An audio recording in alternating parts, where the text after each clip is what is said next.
Welcome back. Live with us tonight here on In Focus. Eswatini public transport operators have vowed to continue their strike until members of parliament in detention are released. On Sunday, private taxi and commuter bus operators embarked on a protest calling for the release of Badeke, Mabuza and Mthandeni Dube. The two were detained during the pro-democracy protests in June. Transport Association Sakao says following a meeting yesterday, transport operators made it clear that services will not resume unless King Mswati III agrees to release the MPs.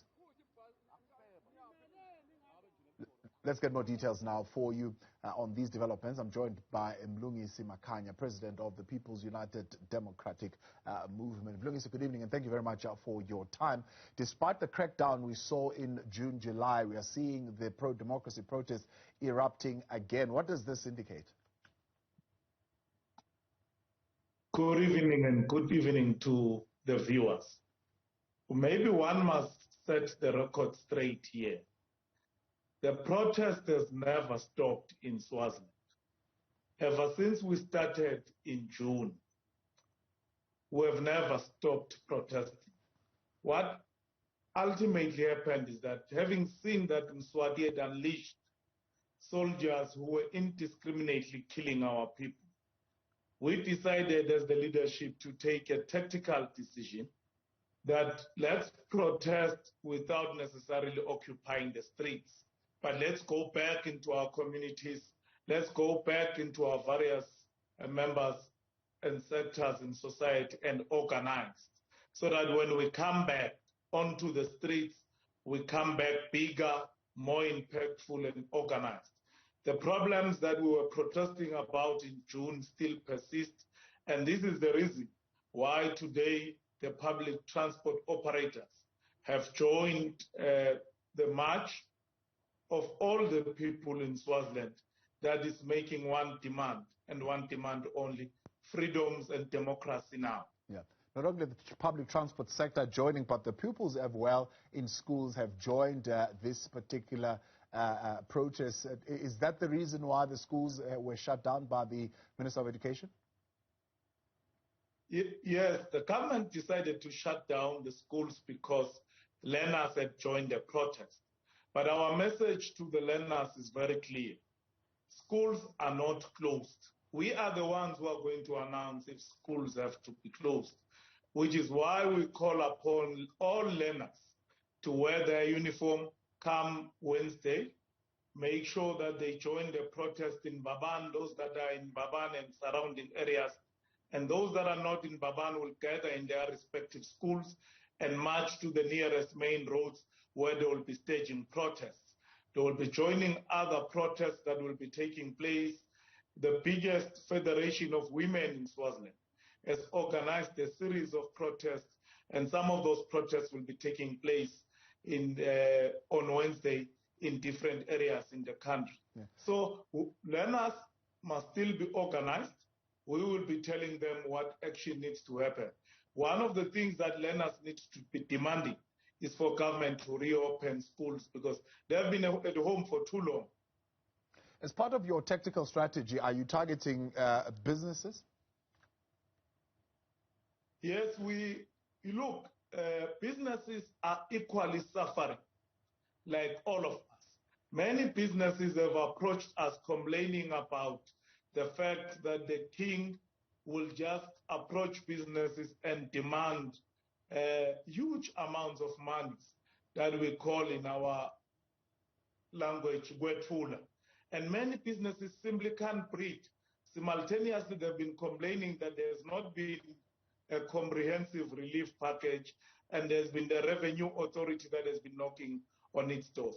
But there are businesses that we are targeting specifically and for specific reasons. And one of those businesses is Southern Star. But in that business, we are targeting one very racist general manager, a certain Mr. Lombard, who provided the military and the police with that company's vehicles that they were using to shoot innocent people during the period of June and July.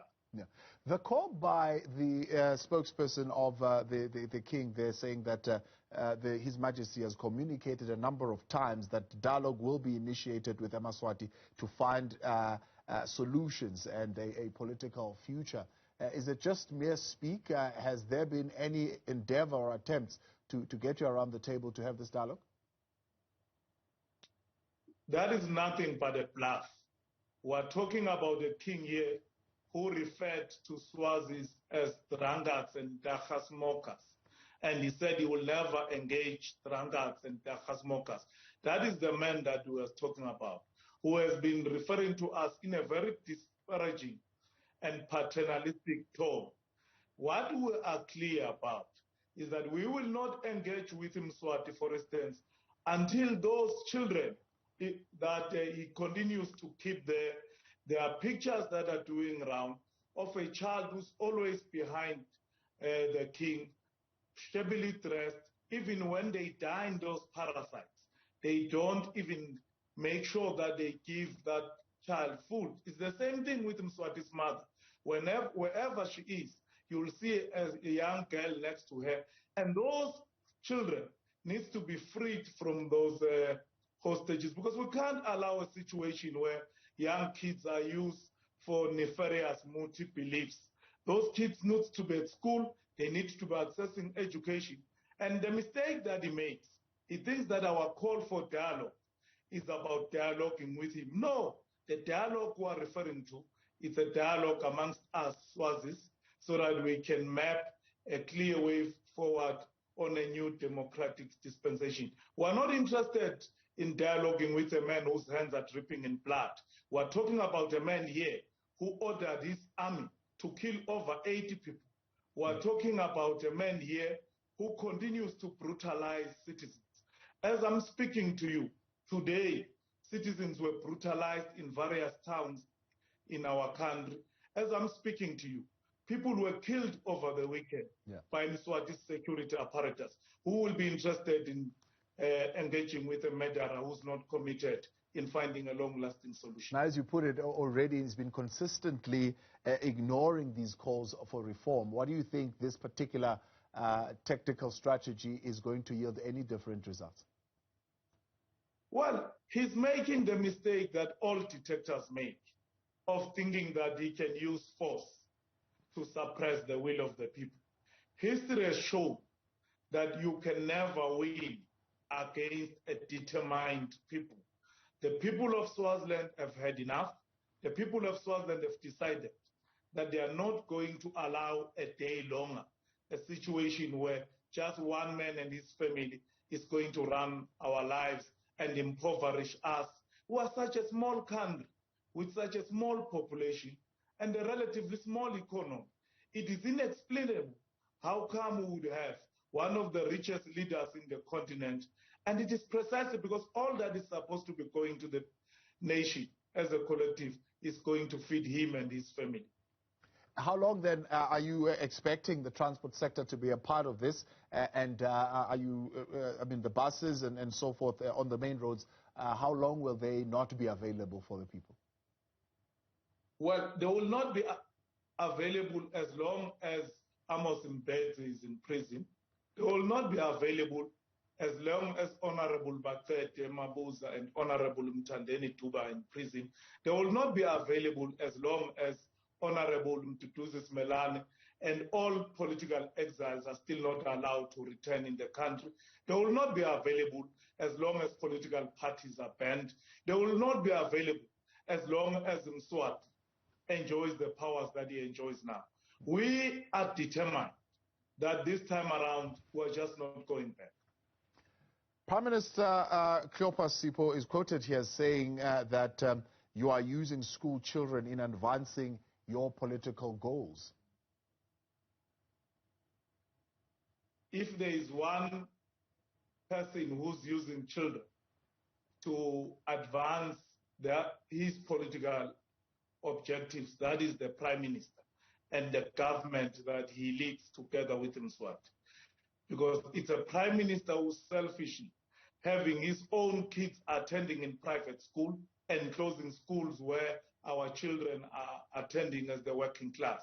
If there's anyone who's abusing children, it is the one who keeps children in the palaces and make sure that they don't get to be provided with clothing, education, and a decent life. We have the interest of learners at heart, but these learners are tired of studying under very stressful conditions in dilapidated schools, being taught by demotivated teachers who continue to be on contract.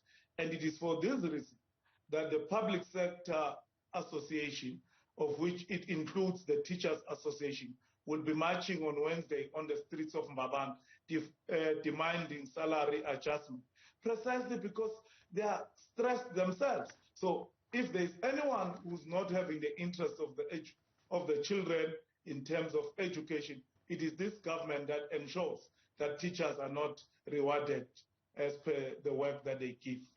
President of PUDEMO, Mlungisi Makhanya, appreciate your time. Thank you very much for joining us tonight here on In Focus.